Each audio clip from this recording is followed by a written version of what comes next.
चलिए क्लास को स्टार्ट करें हम लोग।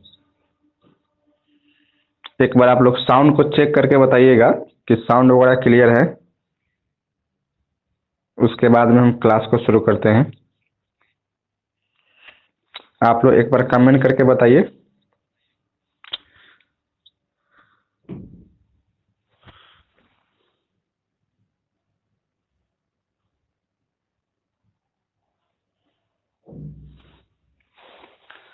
चलिए क्लास को हम लोग शुरू कर लेते हैं, ठीक है। एक क्वेश्चन आपसे इस तरीके से भी पूछ सकता था। अभी भी हम पेपर 5 का ग्रुप बी ही कर रहे हैं, ठीक है।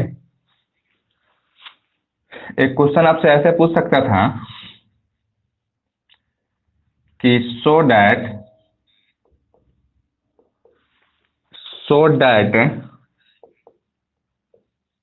Beta function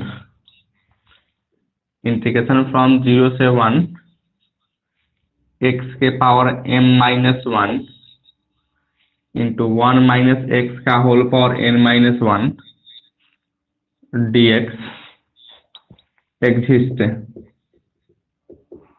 and m and n both are positive,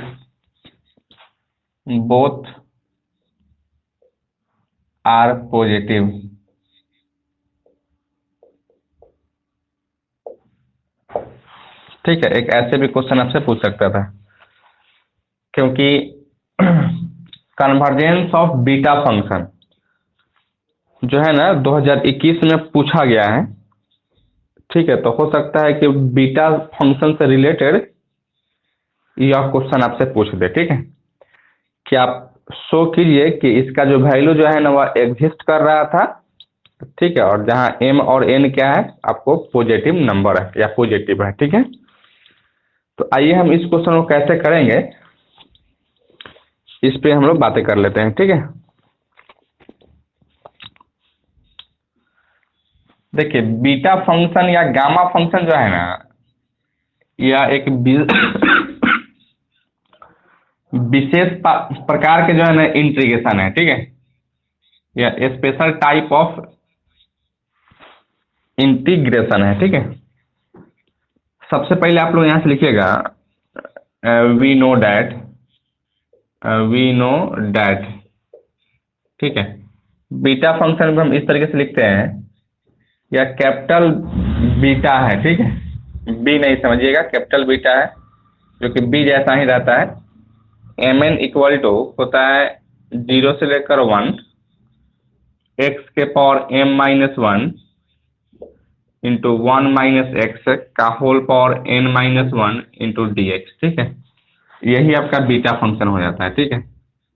और यही चीज यहाँ भी आपको दिया गया है, और कहा क्या रहा है कि यह एग्जिस्ट करेगा, ठीक है। एग्जिस्ट करने का मतलब क्या है कि इसको भी हम सॉल्व करते हैं कुछ सब्स्टिट्यूट वगैरह करके, और फिर हम कहते हैं कि बीटा ही फंक्शन आपको मिल जाता है, ठीक है। अर्थात तो उसका वैल्यू कुछ ना कुछ मिलता है और वह बीटा फंक्शन के बराबर ही आपको मिल जाएगा, ठीक है। तो हम कह देंगे कि वह एग्जिस्ट कर रहा था, बस उतना ही कर सकते थे, ठीक है। तो इसके लिए देखिएगा यहाँ से हम सब्स्टिट्यूट कर रहे थे, पुट या putting x is equal to 1 upon 1 plus y, ठीक है। अब इसको अगर x के रिस्पेक्ट में डिफ्रेंशिएट कीजिएगा, dx बटा में dx equal to -1 upon 1 plus y का whole square into d y upon d x, अर्थात dx equal to -1 upon 1 plus y का whole square into d y, ठीक है। दोनों तरफ से हम dx को हटा दिए हैं, ठीक है। फिर लिमिट भी चेंज कर लीजिए, क्योंकि लिमिट भी है तो डेफिनेट इंटीग्रेशन में लिमिट में को भी आप जब सब्स्टिट्यूट करते हैं तो लिमिट को भी चेंज करना पड़ता है, ठीक है। तो देखिए यहाँ से सबसे पहले लिमिट आपको क्या था, when x is equal to अगर 0 है, x का मान अगर यहाँ 0 रख रहे थे, ठीक है, तो y इक्वल टू क्या मिलेगा आपको, देन y टेंस करेगा या y जो है ना इक्वल टू 0 हो जाएगा, ठीक है।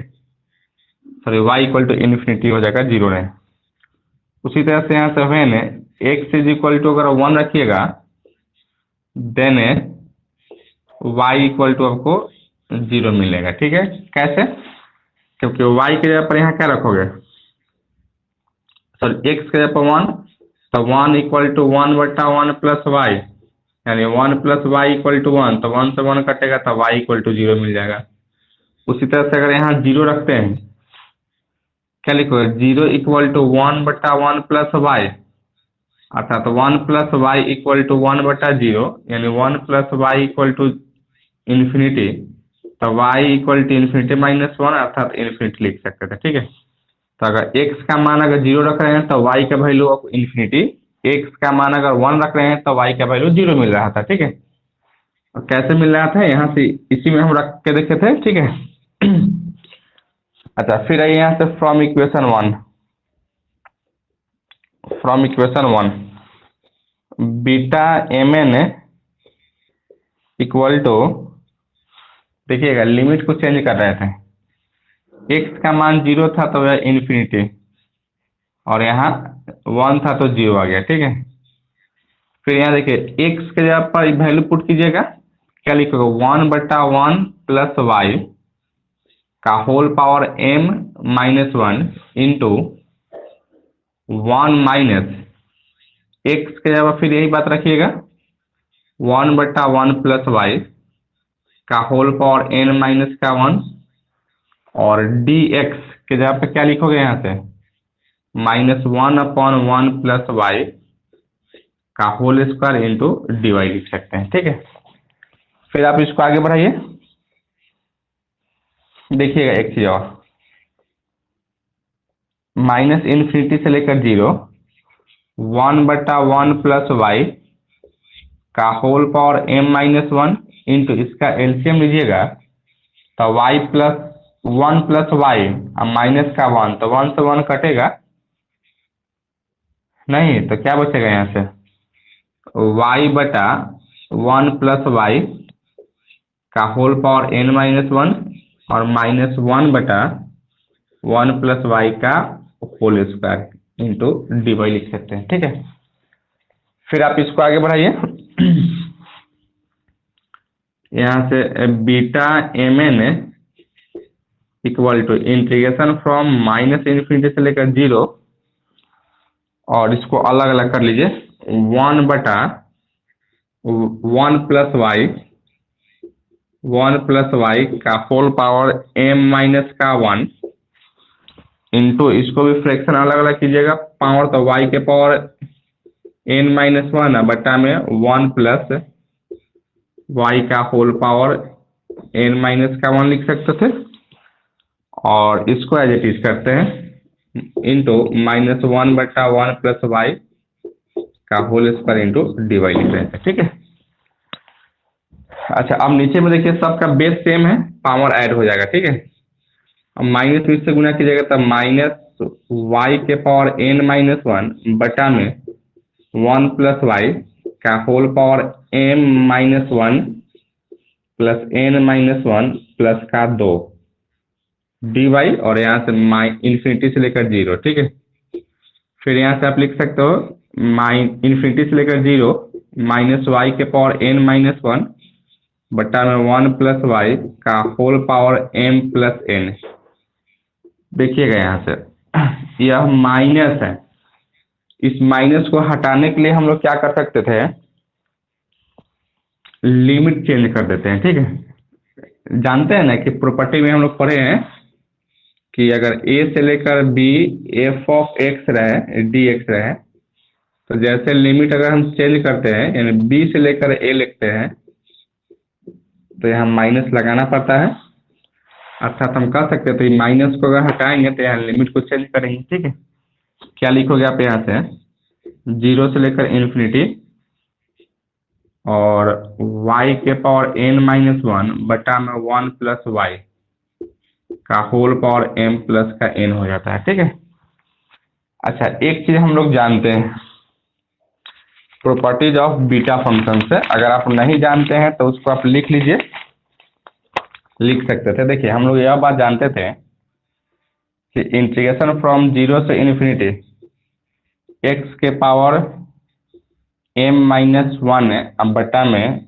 1 प्लस x का whole power m plus n dx is equal to beta m comma n हो जाता है। ठीक है, यह प्रॉपर्टी होता है, प्रॉपर्टीज ऑफ बीटा फंक्शन हो जाता है। ठीक है, तो इसको देखिएगा और इसको देखिएगा, क्या अंतर है? अंतर यही है कि यह x के रिस्पेक्ट में था और यह y के रिस्पेक्ट में है। तो अगर फंक्शन सेम हो और उसका लिमिट सेम हो तो किसके रिस्पेक्ट में वह मायने नहीं रखता है, क्योंकि ऑलरेडी हम सीखेंगे प्रॉपर्टी में a से लेकर b f of x d x is equal to a से लेकर b f of t d t. Function दोनों का एफ ही है, सेम है, लिमिट दोनों का ए से बी तक है, लेकिन वेरिएबल चेंज कर रहा है, या एक्स के रिस्पेक्ट में वहाँ टी के रिस्पेक्ट में, तो उससे कोई मतलब नहीं है। ठीक है, तो किसके रिस्पेक्ट, क्योंकि लास्ट में तो हम लिमिट का वैल्यू डालते हैं ना, तो लिमिट का वैल्यू डालिएगा तो सेम ही आने वाला है। ठीक है, एक्स वाई तो उसमें या एक्स टी तो रहता नहीं। ठीक है, क्योंकि उसका वैल्यू डेफिनेट मिलता है इसलिए। ठीक है, तो क्या इसको हम क्या लिख सकते हैं? अब देखिए, इसको और इसको कंपेयर कीजिएगा। अगर x के पावर m माइनस वन है तो बीटा m लिखे हैं, और यहाँ y के पावर n है, क्या लिखोगे इसको आप? बीटा n कॉमा m लिख सकते हैं। ठीक है, और यह क्या लेके हम आ रहे थे? तो m कॉमा n लेके आ रहे थे। ठीक है, अब बस खाली इसको अगर हम इंटरचेंज अगर कर दें तो इंटरचेंज करेंगे तो ये इसके बराबर आ जाएगा। ठीक है, तो इसको आप इक्वेशन 2 मान लीजिएगा। ठीक है, पहले यहाँ तक लिखिए, उसके बाद फिर हम आगे बढ़ा रहे हैं। ठीक है, लिखिए आप लोग यहाँ तक लिखिए, और जहाँ भी आपको दिक्कत हो रहा है उसको पूछ लीजिए। ठीक है।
क्या आप लोग लिख चुके हैं?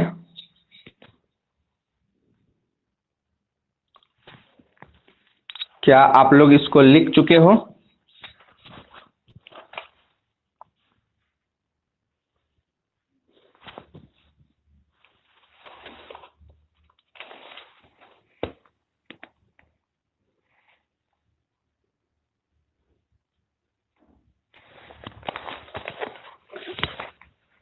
लिख चुके हैं और समझ भी गए हो ना, कि नहीं समझे हैं आप लोग अभी यहां तक?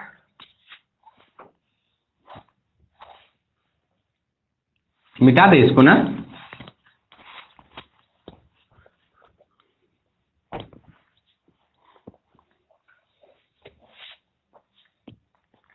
और देखिए बीटा फंक्शन के लिए यह जो टर्म हम लेके आ रहे थे, इसमें एम और एन जो है ना वह पॉजिटिव ही होता है, ठीक है। अर्थात यह जो कंडीशन मेरा जो था, यह आपको कंडीशन फुलफिल ही होगा, ठीक है, वह पॉजिटिव ही होगा, ठीक है। बस आपको यहां से लिख लेना है क्या, कि the equation second also as equation first, यानी beta M comma n equal to क्या आपको मिला, तो यहाँ हमको मिला है यहाँ से बीटा एन कॉमा एम। बस हमको क्या कर लेना है, यहाँ से इंटरचेंज कर लेना है। देयरफॉर इंटरचेंजिंग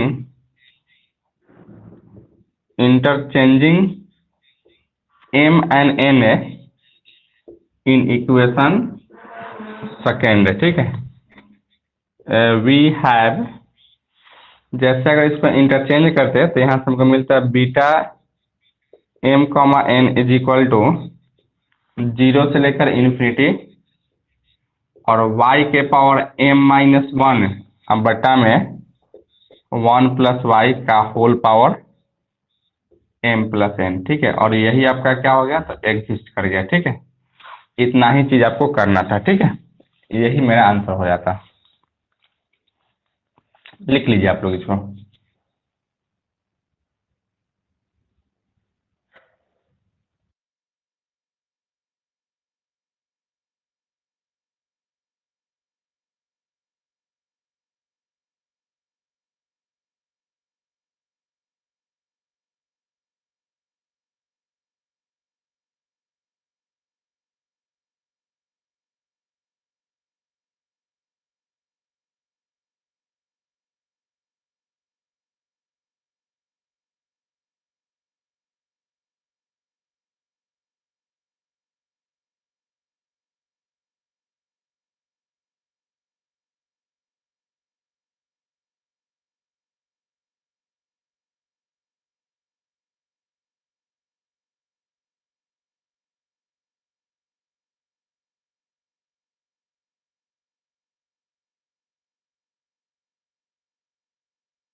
आपसे क्वेश्चन में पूछ देता, ठीक है, कि define the beta function and show that the beta function is exist for M comma N are both positive, ठीक है। तो ऐसे भी क्वेश्चन पूछ सकता था।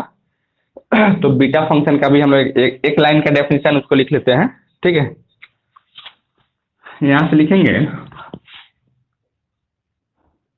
द इंटेग्रल 0 से लेकर 1 एक्स के power m-1 into 1 minus x का whole power n-1 dx for m, n greater than 0, that is positive, is called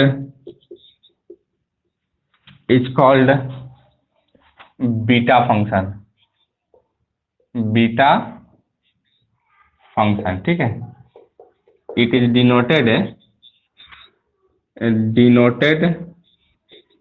by beta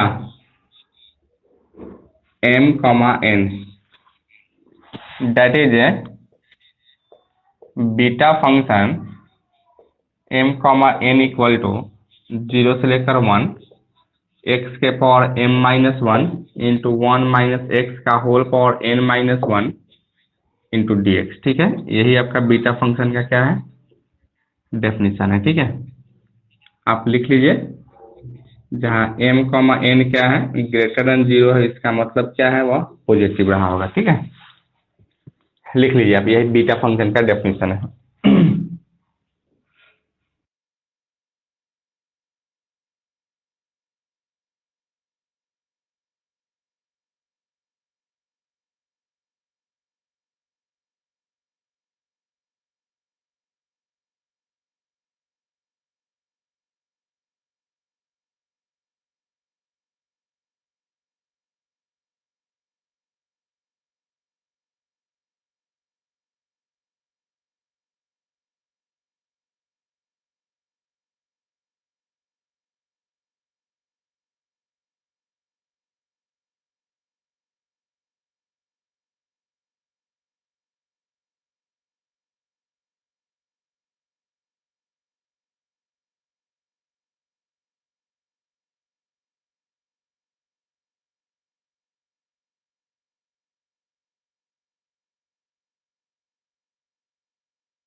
लिख चुके हैं ना।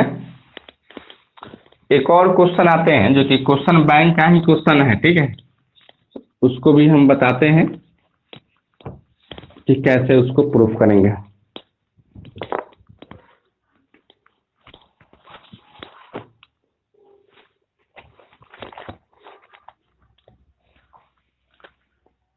देखिए, एक और क्वेश्चन आपसे कहेगा, so that the integrals zero से लेकर pi by two log sine x is convergent, is convergent, ठीक है, या कन्वर्जेंस होगा, ठीक है, यही हमको प्रूफ करना है, ठीक है। तो देखिए हम इसको कैसे बनाते हैं। सबसे पहले आप क्या कीजिएगा कि F of X equal to जो फंक्शन दिया है उसको मान लीजिएगा, यानी लॉग साइन एक्स आपको दिया गया है उसको आप मान लीजिएगा, ठीक है। अच्छा, फिर यहाँ से देखिए कि यहाँ जो लिमिट आपको दिया गया है जीरो से पाई बाई टू, यानी यह प्रॉपर इंटेग्रल है, ठीक है। तो प्रॉपर इंटेग्रल में क्या होता है, जो उसका लिमिट रहता है वह कोई निश्चित वैल्यू रहता है, ठीक है, तो प्रॉपर इंटेग्रल है। अच्छा, अब यहाँ से देख रहे थे हम लोग क्या है कि अगर x के जगह पर अगर पाई बाई टू रखते हैं तो साइन पाई बाई टू क्या 1 हो जाता है, और log 1 का वैल्यू कुछ ना कुछ आपको मिलेगा, ठीक है, यानी फाइनाइट ही मिलेगा। लेकिन जैसे अगर हम यहाँ जीरो रख रहे थे तो साइन जीरो जीरो, और तो यहाँ साइन जीरो जीरो हो जाएगा, अर्थात log जीरो क्या हो जाता है, माइनस का इन्फिनिटी हो जाता है, ठीक है। तो माइनस के इन्फिनिटी पर ही इन्फिनिटी अगर हो जाता है इसका मतलब क्या हुआ, पॉइंट ऑफ डिसकंटिन्यूटी है या डिसकंटिन्यूअस है, ठीक है। तो यहाँ से हम लिख सकते थे क्लियरली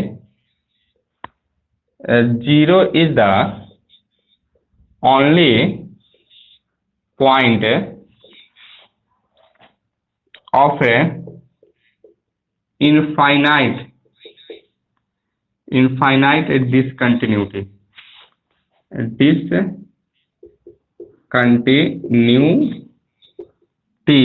ऑफ f, यानी फंक्शन f, ठीक है। अब इसके बाद में हमको क्या करना है, इसको कन्वर्जेंट प्रूफ करना है। तो हम कंपैरिजन टेस्ट के लिए अगर यूज करते हैं तो कंपैरिजन टेस्ट में दो फंक्शन होना चाहिए था, तो एक फंक्शन तो यह था, ठीक है, और एक फंक्शन यहाँ से हम यह मान लेते हैं, ठीक है। आप लोग भी इसको मान लीजिएगा या नहीं पूछिएगा कि भाई यह कहाँ से आ रहा था, ठीक है। एक्स के पावर m एगो फंक्शन हम मान लिए, ठीक है, जहाँ m का वैल्यू जो है ना वह 1 से छोटा है, ठीक है। तब अगर हम लोग यहाँ से देन एफ ऑफ एक्स बट्टा में जी ऑफ एक्स अगर निकालते हैं, क्या लिखोगे, एफ ऑफ एक्स का वैल्यू लॉग साइन एक्स बट्टा में 1 अपॉन एक्स के पावर m, पलटी मारेगा तो एक्स के power m log sine x, यानी एफ एक्स बट्टा जी एक्स इक्वल टू इतना आ गया, ठीक है। दोनों तरफ लिमिट लगाइए, limit x tends to zero, क्योंकि जिस पॉइंट पे डिसकंटिन्यूअस मिल रहा था उसी पॉइंट को टेंस कराएंगे। क्या लिखो, एफ ऑफ एक्स बटा में जी of x is equal to limit x tends to zero x के power m into log sine x, ठीक है। अब यह जो आपको दिया गया था यह एक आपका लिमिट है, जो कि राइट हैंड लिमिट आप कह सकते थे, ठीक है। और राइट हैंड लिमिट को सॉल्व करने का तरीका है, और इसको अगर डायरेक्ट वैल्यू का पुट कीजिएगा तो x टेंस टू जो x जीरो के पावर m क्या है 1 से छोटा है, अर्थात पॉजिटिव हो सकता था, ठीक है, या 1 से छोटा है, पॉजिटिव और निगेटिव दोनों हो सकता था, ठीक है। तो x के जीरो के पावर m क्या होगा, जीरो हो जाता, अक्रॉस इसका वैल्यू इन्फिनिटी आपको मिल जाता। यह जो है ना जीरो क्रॉस इन्फिनिटी का फॉर्म है, ठीक है। अब लिमिट को सॉल्व करने का हम लोग पार्ट 1 में पढ़े थे एल हॉस्पिटल रूल, और एल हॉस्पिटल रूल में क्या कहता था कि आपको अगर कोई भी फंक्शन अगर 0/0 फॉर्म में है, अगर एफ ऑफ एक्स बट्टा में जी ऑफ एक्स और लिमिट एक्स टेंस टू अगर जीरो हो, ठीक है, तो यह क्या है 0/0 फॉर्म में अगर आ जाए तो हम सब क्या करते थे, तब तक उसको डिफ्रेंशिएट करते थे। एल हॉस्पिटल रूल एक्चुअल में क्या होता था कि जब तक उसको हम डिफ्रेंशिएट करते थे कि तब तक यह इनडिटर्मिनेंट फॉर्म से हट ना जाए, ठीक है, यानी 0/0 फॉर्म से वह हट ना जाए, ठीक है। तो यहाँ से सबसे पहले हम देख रहे थे क्या है यार, जीरो क्रॉस इन्फिनिटी का फॉर्म है, जीरो बाई जीरो फॉर्म का तो है नहीं, तो सबसे पहले हम इसके फॉर्म में चेंज करेंगे, ठीक है। तो इसके फॉर्म में चेंज करने के लिए सबसे पहले आपको limit X tends to zero log sine X अब बटा में एक्स के पावर माइनस एम करना होगा, ठीक है। और जैसे यहाँ से यह कर दिए तो देखिए यह बटा में चला जाएगा तो इन्फिनिटी हो जाएगा, तो यह इन्फिनिटी बाई इन्फिनिटी फॉर्म में आ गया, ठीक है। जब इन्फिनिटी बाई इन्फिनिटी फॉर्म में अगर आ जाता है, ठीक है, तो हम सब क्या कर लेते हैं, इसको एक बार एल हॉस्पिटल रूल को अप्लाई करते हैं, यानी limit X tends to zero. Actually में जो है ना एल हॉस्पिटल रूल जो है ना जीरो बाई जीरो और इन्फिनिटी बाई इन्फिनिटी फॉर्म पे यूज करते हैं। इसके अलावा कोई दूसरा फॉर्म आता है तो उसको हम चेंज करते हैं इस दोनों फॉर्म में, ठीक है। तो इसको हम चेंज करके इस फॉर्म में ला लिए और उसके बाद एल हॉस्पिटल रूल अगर लगाते हैं तो क्या लिखेंगे आप यहाँ से, इसका डिफ्रेंसिएशन करना है, तो लॉग साइन एक्स का डिफ्रेंसिएशन क्या लिखोगे, लॉग एक्स का वन बाई एक्स, तो वन बाई साइन एक्स और साइन का कॉस यानी cos by sine cot X अब बटा में माइनस का एम एक्स के पावर माइनस का एम माइनस का वन लिख सकते थे, ठीक है। अच्छा फिर इसको आगे बढ़ाइए यहाँ से,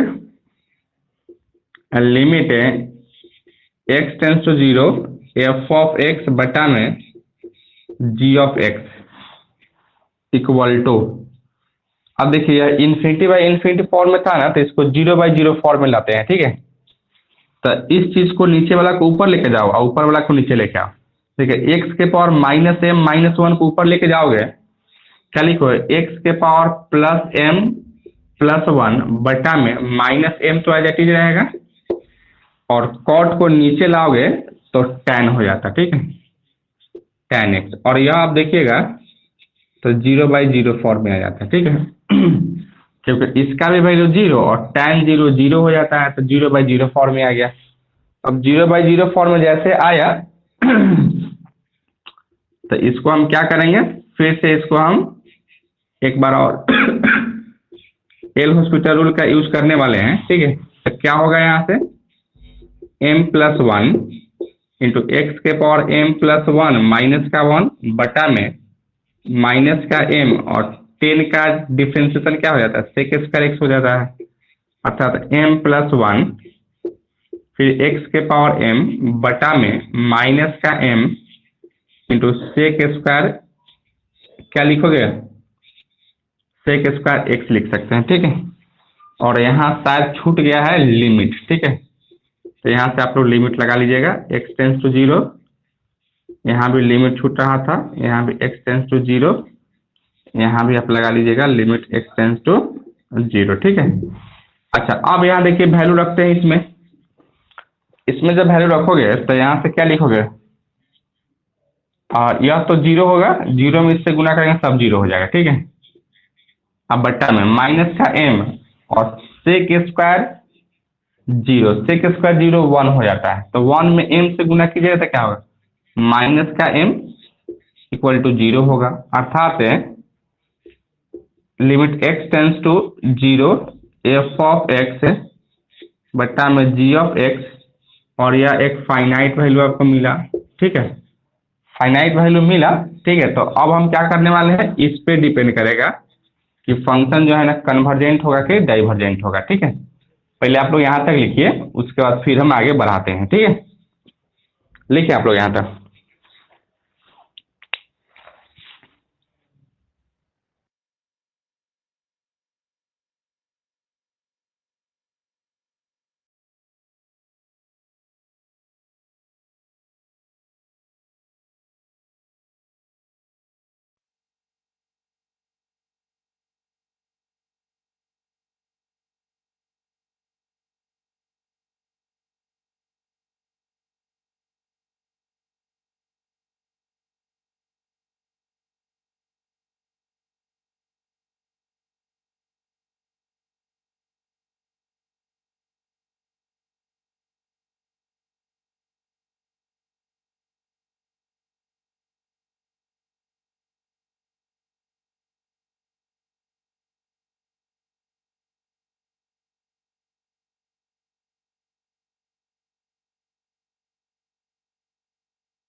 क्या आप लोग लिख चुके हैं?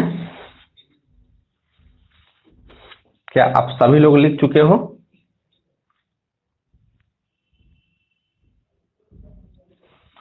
इस क्वेश्चन में कुछ डाउट मुझे भी था, ठीक है, लेकिन आपको बता दिया जा रहा है क्योंकि एग्जाम है और यह क्वेश्चन आपसे पूछा गया था, ठीक है, फिर भी आपको बता दिया जा रहा है, ठीक है। आप लिख चुके हैं ना इसको? अच्छा, फिर आगे हम बढ़ाते हैं, ठीक है। और या तो फाइनाइट आपको मिला, ठीक है, फाइनाइट मिला हमको, और इसके बाद हम सब क्या करते हैं कि ऑल्सो जी ऑफ एक्स है इज इक्वल टू, क्या मान के चले थे हम लोग? 1/x के पावर m, जहाँ m का वैल्यू क्या था? 1 से छोटा था। तो जैसे अगर यह, सॉरी, ऑल्सो 0 से π/2 g of x d x is equal to 0 से π/2 जी ऑफ एक्स का वैल्यू क्या है? 1/x के पावर m डी एक्स, ठीक है। और यही जो है ना इज ए कन्वर्जेंट,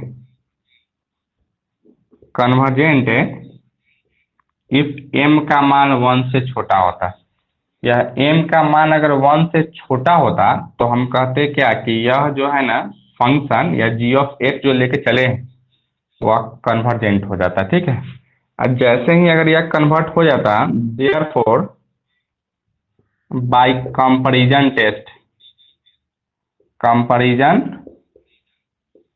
टेस्ट है, हम कहते हैं कि लिमिट 0 से π/2 log sin x dx is a convergent, ठीक है। तो इतना ही चीज आपको करना था, ठीक है, लिख लीजिए आप लोग इसको।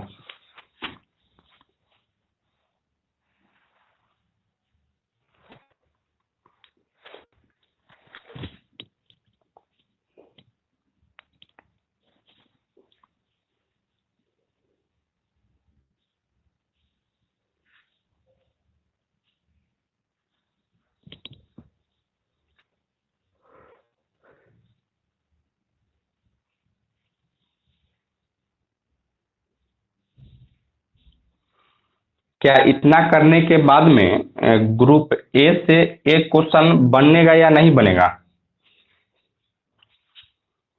इतना चीज करने के बाद आप लोग खुद बताइए।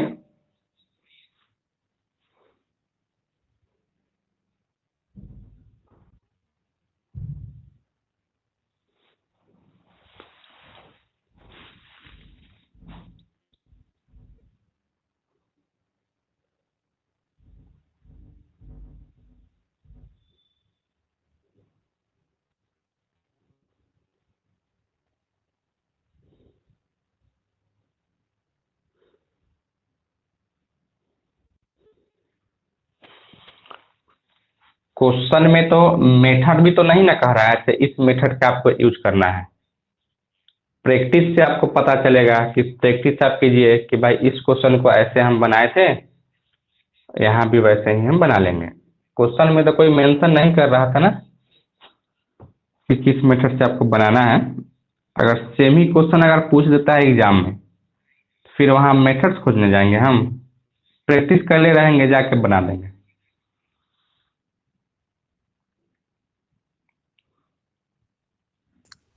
Hello sir. हाँ बोलिए। सर अगर सेम क्वेश्चन ना दे तो? सेम क्वेश्चन अगर नहीं देता है, और तो यह कोई जरूरी नहीं है कि यही क्वेश्चन आपसे दे, लेकिन पीछे जो पढ़ाए हैं वैसा भी तो क्वेश्चन हो सकता था ना, क्योंकि हर एक टाइप का ना आपको बताया जा रहा है ना, एक ही क्वेश्चन तो नहीं बताया जा रहा है। यस सर, मतलब जैसे कि ये बताया इस रूल पे बनाना है, इस तरीके से, इस प्रोसेस से, इसी पे दूसरा क्वेश्चन दे दे तो समझ नहीं आ रहा है कि कौन सा क्वेश्चन बनाना है, क्योंकि 2-3 टाइप का ही क्वेश्चन हम लोग पढ़े हैं। और हर हाँ बार हाँ चेंज कर करके क्वेश्चन दे रहा है, क्वेश्चन रिपीट नहीं कर रहा है, शायद ही कभी 1-2 बार रिपीट किया है क्वेश्चन। हाँ, क्वेश्चन रिपीट नहीं करता, ये बात तो है। तो ठीक है, इस पे हम कुछ और क्वेश्चन आपको देते हैं ताकि आप होमवर्क करके लाइएगा, ठीक है। यस सर, एक्सरसाइज बता देते हैं कि हाँ उसको इस रूल से बनाना है तो उसको प्रैक्टिस हो जाता। ठीक है, तो फिर हम एक्सरसाइज भी बता देंगे कि आपको कौन कौन से क्वेश्चन कर लेना है, ठीक है। Okay sir. सर एक और ग्रुप सी से 2 क्वेश्चन को टारगेट रख के पढ़ाइएगा, क्योंकि वो क्वेश्चन रिपीट कर रहे हैं। हाँ, को ग्रुप सी से जो है थ्योरेटिकल चीज है, यस और सर। उसमें जो है ना हम लोग टारगेट यही रखेंगे कि 2 क्वेश्चन हम लोग करें। दो यस सर। इससे दो इससे मतलब ग्रुप बी से एक ही, यस और सर। ग्रुप सी से 2 क्वेश्चन।